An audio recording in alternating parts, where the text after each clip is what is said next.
ഈ ആക്സിഡന്റിനെ കുറിച്ച് നമുക്കൊന്നുകൂടി അന്വേഷിക്കണം. അവൻ മനഃപൂർവ്വം ചെയ്തതല്ലെങ്കിൽ പിന്നെ അവനെതിരെ പ്രതികാരത്തിന് ഇറങ്ങിയിട്ട് കാര്യമില്ലല്ലോ. വക്കീലെ, മനഃപൂർവ്വമാണെങ്കിലും അല്ലെങ്കിലും മരിച്ചുപോയത് എന്റെ പെങ്ങളാ. അന്വേഷണമൊക്കെ നമുക്ക് പിന്നീട് നടത്താം. ആദ്യം അവനെ ലോക്ക് ചെയ്യണം.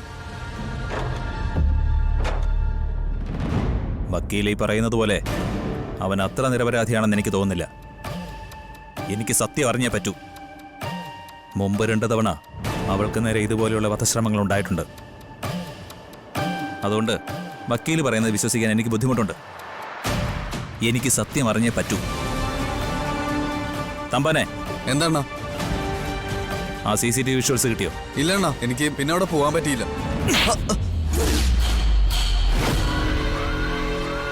അണ്ണാ, ഇതൊക്കെ നോക്കട്ടെ തമ്പാനെ. ശ്രദ്ധിച്ചോളാം അണ്ണാ. പോലീസ് സ്റ്റേഷനിൽ നിന്ന് അവനെ ജഡ്ജിയുടെ വീട്ടിലേക്ക് കൊണ്ടുപോകുന്നത് മുതൽ നമ്മുടെ ആളുകൾ കൂടെ ഉണ്ടാവണം. ആ, ജാമ്യം കിട്ടി പുറത്തിറങ്ങിയാലുടൻ അവൻ അവിടെ നിന്ന് തൂക്കണം. ആ ഏറ്റാണോ? അതൊരു ജഡ്ജിയുടെ വീടാ. അവിടെ ഒരു വയലൻസ് സിറ്റുവേഷൻ ഒഴിവാക്കുന്നതാ നല്ലത്. ജഡ്ജിയുടെ വീട്ടിൽ നിന്നല്ലോ, റോഡിൽ നിന്നല്ലേ അവനെ പൊക്കുന്നത്.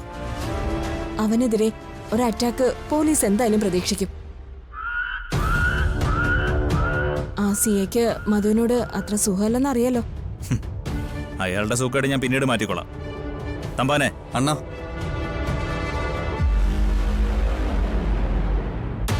ജഡ്ജിയുടെ വീട്ടിന് മുമ്പിൽ നിന്ന് തന്നെ അവനെ പൊക്കണം. ഓ, അതിലൊരു കോംപ്രമൈസും വേണ്ട.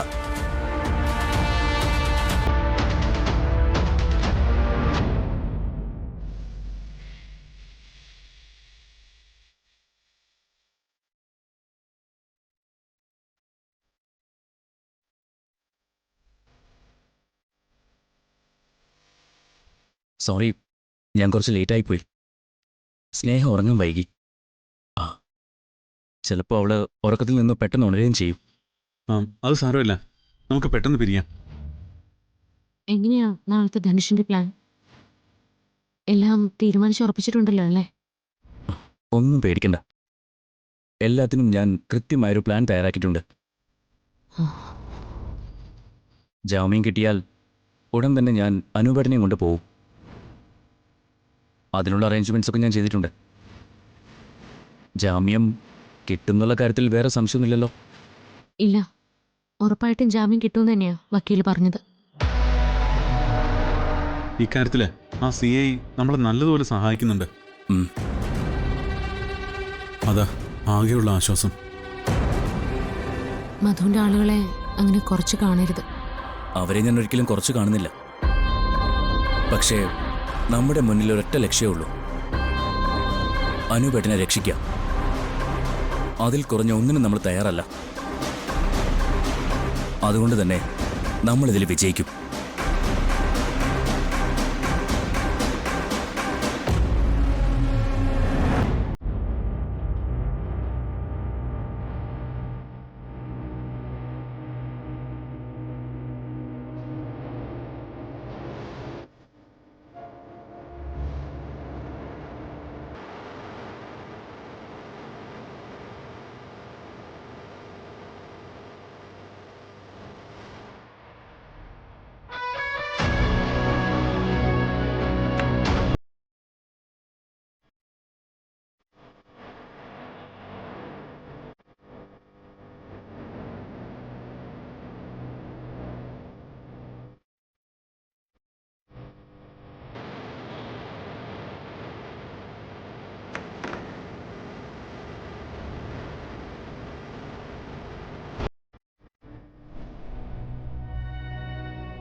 അത് ശരി, ഉറക്കി കിടത്തിയിട്ടപ്പോൾ ഇതായിരുന്നല്ലേ പരിപാടി.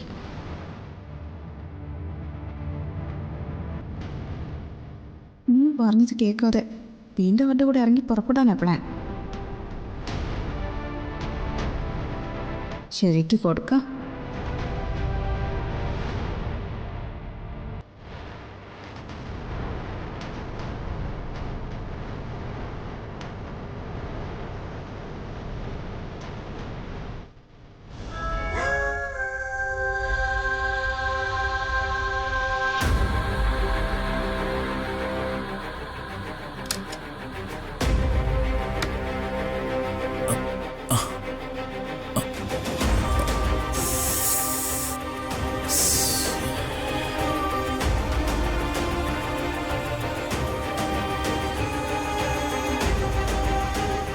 പാളിയിലോ ദൈവമേ.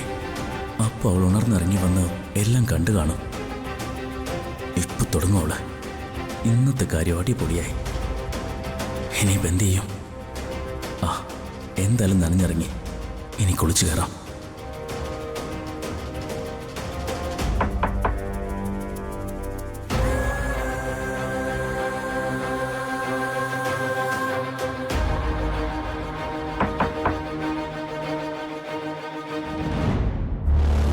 സ്നേഹേ, വാതിൽ തുറക്ക സ്നേഹേ.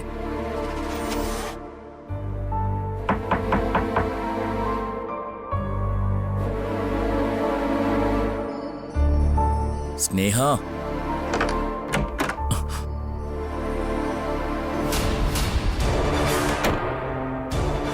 നീ എന്തിനാ വാതിൽ കുറ്റിയിട്ടത്? നീ എവിടെ പോയതാന്ന് ഞാൻ കണ്ടു. കണ്ടല്ലോ. ഞാൻ മുറിയുടെ പുറത്താണെന്ന് അറിഞ്ഞിട്ടും പിന്നെയും കുറ്റിയിടേണ്ട കാര്യമുണ്ടായിരുന്നോ? നിന്റെ ഈ ഒളിച്ചുകളി ഞാൻ അറിഞ്ഞെന്ന് അറിയിക്കാൻ വേണ്ടി തന്നെയാ കുറ്റിയിട്ടത്. അറിഞ്ഞല്ലോ. എന്നാ പിന്നെ നീ വാതിലടച്ചേക്ക്.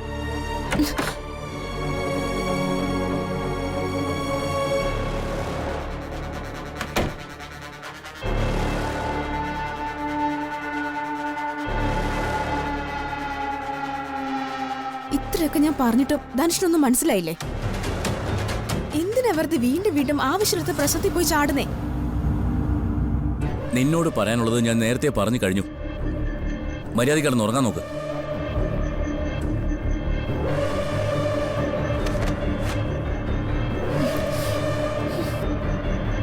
അങ്ങനെ ഇപ്പൊ ഉറങ്ങണ്ട. എന്റെ ചോദ്യത്തിന് മറുപടി പറഞ്ഞിട്ട് ഉറങ്ങിയാ മതി. എന്താ നിന്റെ ഉദ്ദേശം? രാത്രി ഗൂഢാലോചന നടത്താൻ പോയിരിക്കുന്നു. ഇതിന് ഞാൻ സമ്മതിക്കില്ല. നീ എന്തിനാ അവരോട് വൈരാഗ്യം കാണിക്കുന്നേ? അവരെ നേരിൽ കാണുമ്പോൾ ഒരു സ്വഭാവം, കാണാത്തപ്പോ മറ്റൊരു സ്വഭാവം. ഈ ഡബിൾ ഗെയിം നല്ലതല്ല. എനിക്ക് ഇങ്ങനെ പറ്റൂ. പക്ഷെ എനിക്കത് പറ്റത്തില്ല. ഞാൻ നന്ദി കേട് കാണിക്കില്ല. അവരുടെ വയറ്റിൽ കിടക്കുന്ന കുഞ്ഞിന്റെ ദോഷം കൊണ്ടാ നമ്മുടെ കുഞ്ഞു പോലും ഇല്ലാതായത്. നീ അത് മറക്കരുത്. ഞാനത് വിശ്വസിക്കുന്നില്ല. ഏതോ ഒരു ജോത്സ്യൻ വിവരക്കേട് പറഞ്ഞെന്നും കരുതി അത് വിശ്വസിക്കാനും മാത്രം ഞാനൊരു മണ്ടനല്ല. ജ്യോതിഷം കള്ളമല്ല. പക്ഷെ ജോത്സ്യന്മാര് പലരും കള്ളന്മാരാ. പൈസയ്ക്ക് വേണ്ടി എന്തും പറയാൻ മടിക്കാത്തവര്. അങ്ങനെ ഏതോ ഒരുത്തനാ ഈ വിവരമില്ലായ്മ പറഞ്ഞത്. അത് വിവരമില്ലായ്മയാണെന്ന് നീ പറയും. ഇനി നീ ഇത് എന്നോട് സംസാരിച്ചു പോരുത്. സംസാരിക്കും. നിന്നെ കൂടെ കൊലയ്ക്ക് കൊടുക്കാൻ ഞാൻ അവരെ സമ്മതിക്കില്ല. എനിക്ക് നീ മാത്രമേ ഉള്ളൂ. ചാവാൻ വിധിയുണ്ടെങ്കിൽ ചാവും. അത് നീയാണെങ്കിലും ഞാനാണെങ്കിലും. നിന്നോട് സംസാരിക്കാൻ എനിക്ക് താല്പര്യമില്ല.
അമ്മയാ?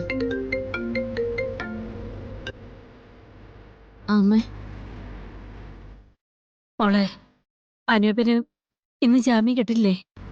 അമ്മ വിഷമിക്കണ്ട, ഇന്ന് ജാമ്യം കിട്ടും. ഉറപ്പാണല്ലോ അല്ലേ? അമ്മ എന്നെ ഒന്ന് വിശ്വസിക്കുക. അനൂപേട്ടൻ ഇന്ന് ജാമ്യത്തിൽ ഇറങ്ങിയിരിക്കും. വീരടുത്തെ അമ്മ എന്ന് പറഞ്ഞ് സമാധാനിപ്പിക്കണം. രാവിലെ മുതൽ അവൾ ആകെ ടെൻഷനില്ല. മോളെ, നിനക്ക് അവളോടൊന്ന് സംസാരിക്കാവോ? ഞാനിപ്പോൾ സംസാരിച്ചാൽ ശരിയാവില്ല അമ്മ. അനൂപേട്ടനെ ജാമ്യത്തിൽ ഇറക്കി കഴിഞ്ഞിട്ട് ഞാൻ വിളിച്ചോളാം. ശരി.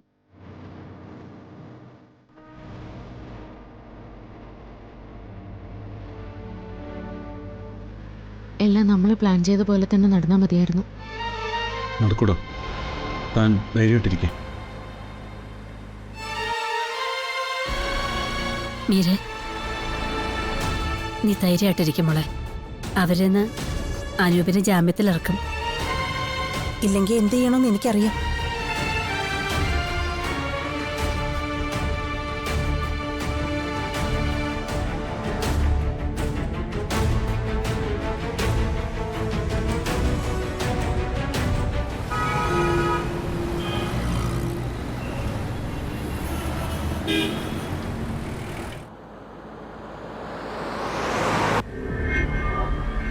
ധനുഷ് ഇതുവരെ വിളിച്ചില്ലല്ലോ. വഴിയിൽ വെച്ച് കയറിക്കോളന്നല്ലേ അവൻ പറഞ്ഞത്. ധനുഷിനെ കൊണ്ട് ഇത് സാധിക്കുമല്ലോ അല്ലേ? ഒരു സംശയം വേണ്ട, അവനെ കൊണ്ട് ധൈര്യമായിട്ട് ഇത് ചെയ്യാൻ പറ്റും.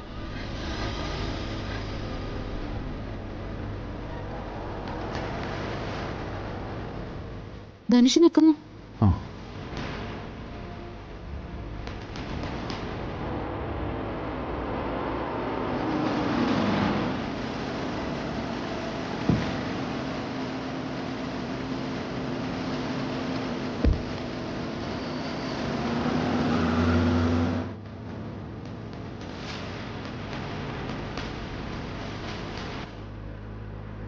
ധനുഷ് എന്താ ഇതുവരെ വിളിക്കാതിരുന്നേ? നിങ്ങൾ ഈ വഴി തന്നെ വരുമെന്ന് എനിക്കറിയായിരുന്നു. ഞാൻ വിളിക്കാൻ തുടങ്ങുമ്പോഴാണ് വണ്ടി കണ്ടത്. പ്ലാനുകളെല്ലാം ഓക്കെ ആണല്ലോ അല്ലേ? ഒന്നും കൊണ്ടും പേടിക്കണ്ട. അനൂപേട്ടനൊരു പോറൽ പോലും ഏൽക്കില്ല. അതിൻ്റെ ഉത്തരവാദിത്വം ഞാൻ ഏറ്റു.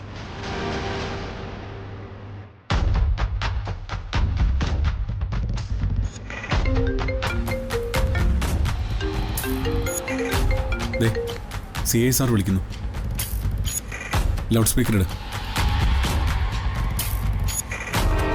ഹലോ സാറേ, ഞങ്ങൾ ജഡ്ജിയുടെ വീട്ടിലേക്ക് വന്നുകൊണ്ടിരിക്കുക. അതെ, സൂക്ഷിക്കണം. ആ മധുവിന്റെ ആൾക്കാർ എല്ലായിടത്തും ഉണ്ട്. ആ, പോലീസ് സ്റ്റേഷന്റെ പുറത്തും അവരുടെ ചില ആളുകൾ നിൽപ്പുണ്ട്. നമ്മുടെ നീക്കങ്ങൾ അറിയാനാ. എല്ലാം നമ്മൾ പറഞ്ഞതുപോലെ തന്നെ നടക്കില്ലേ സർ? നടത്തിയിരിക്കും. എന്ത് ചെയ്യണമെന്നറിയാതെ അവന്മാർ വട്ടം കറങ്ങും. ഞങ്ങൾ ഇവിടെ നിന്ന് ഇറങ്ങാൻ തുടങ്ങിയ ഞങ്ങളവിടെ എത്തുമ്പോൾ നിങ്ങൾ അവിടെ ഉണ്ടായിരിക്കണം. ഞങ്ങൾ ഉടനെ തന്നെ അവിടെ എത്തും.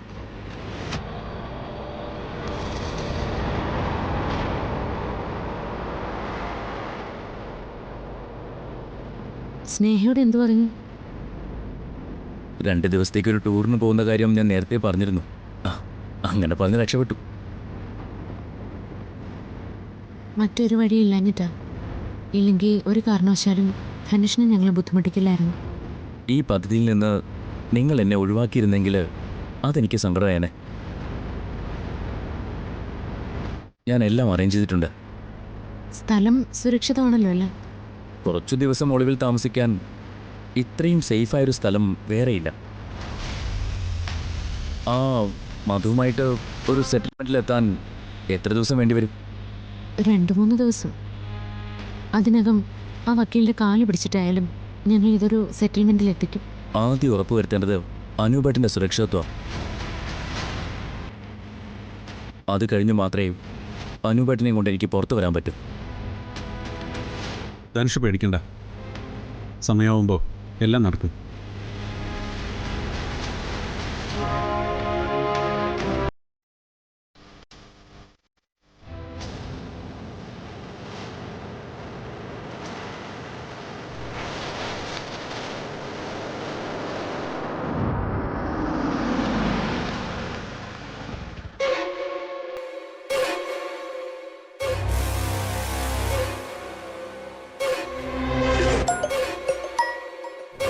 സി സാർ വിളിക്കുന്നു. എടുക്ക. Hello sir. നിങ്ങളവിടെ എത്തിയോ? ആ എത്തി സർ. 5 മിനിറ്റിനകത്ത് ഞങ്ങളവിടെ എത്തും. നിങ്ങൾ റെഡിയാണല്ലോ അല്ലേ? റെഡിയാണ് സർ. ആ ഓക്കെ. അനുപേടനം കൊണ്ട് അവർ 5 മിനിറ്റിനകം ഇവിടെ എത്തുന്നു.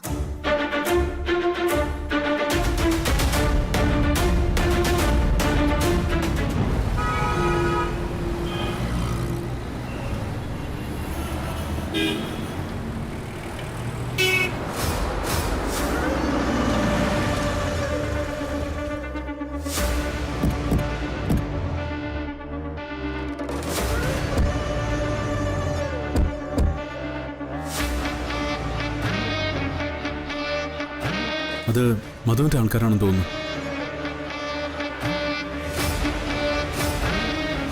ഒന്നും പേടിക്കണ്ട, നമ്മൾ പ്ലാൻ ചെയ്തതുപോലെ തന്നെ നടക്കും.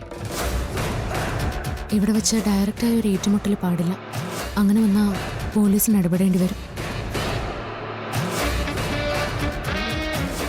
എടാ, അണ്ണൻ പറഞ്ഞാലും ഓർമ്മയുണ്ടല്ലോ അല്ലേ? എന്ത് ചെയ്തിട്ടായാലും അവൻ ഇന്ന് പൊക്കിയിരിക്കണം. ശരിയാണോ? ഗുണ്ടകള് എന്തിനും തയ്യാറായിട്ടാണ് വന്നിരിക്കുന്നതെന്ന് തോന്നുന്നു. അവര് പ്രശ്നം ഉണ്ടാക്കാൻ നോക്കും. പക്ഷേ ബുദ്ധിപരമായിട്ട് അനുപേടനം കൊണ്ട് ഇവിടുന്ന് പോകേണ്ടത് നമ്മുടെ ജോലിയാ.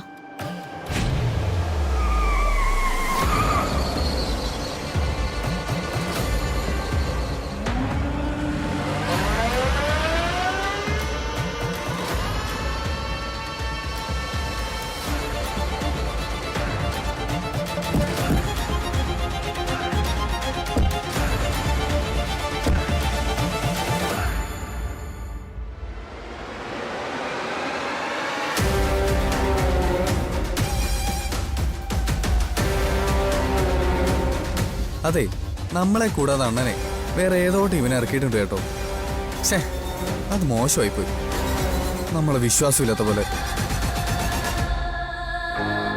പേടിക്കണ്ട, അതെന്റെ ആൾക്കാരാ.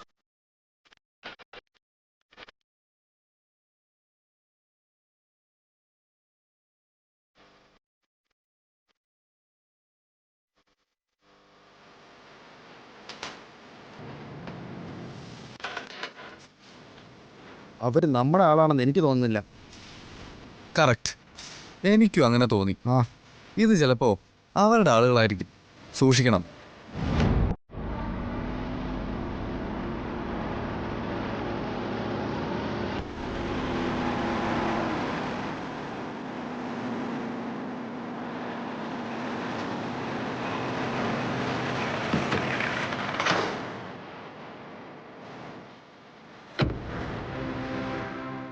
വാ ഇറക്കെ.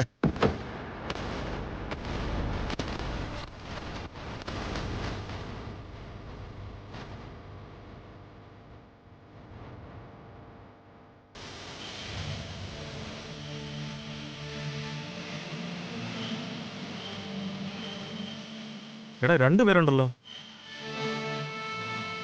നമുക്ക് അവൻ എങ്ങനെ തിരിച്ചറിയും? ഇതിപ്പോ ആകെ കൺഫ്യൂഷൻ ആയല്ല. അണ്ണനോട് ചോദിച്ചാലാ?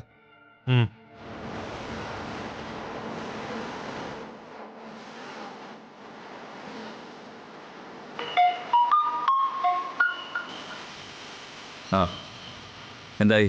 അവനെ കൊണ്ടുവന്നോ? ആകെ കൺഫ്യൂഷൻ ആയണ്ണ. എന്തു പറ്റി? അണ്ണ ഒരേപോലെ തലയിൽ തുണിയിട്ട് 2 പേരുണ്ടോ അണ്ണ?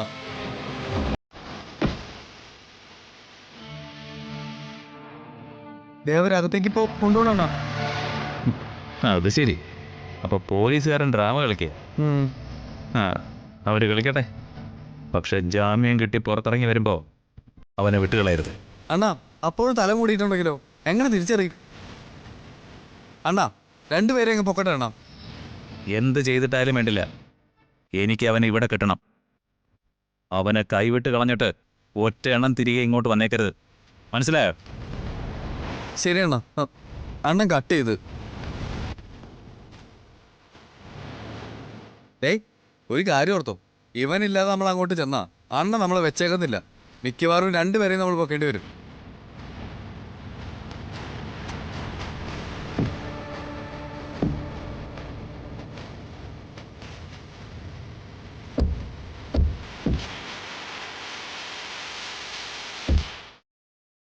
ഡേയ് വാടേ വാ. സച്ചി, നിങ്ങൾ മൂന്നുപേരും ഇവിടെ തന്നെ നിൽക്കണം. ഞാൻ അകത്തേക്ക് ചെല്ലട്ടെ. ആ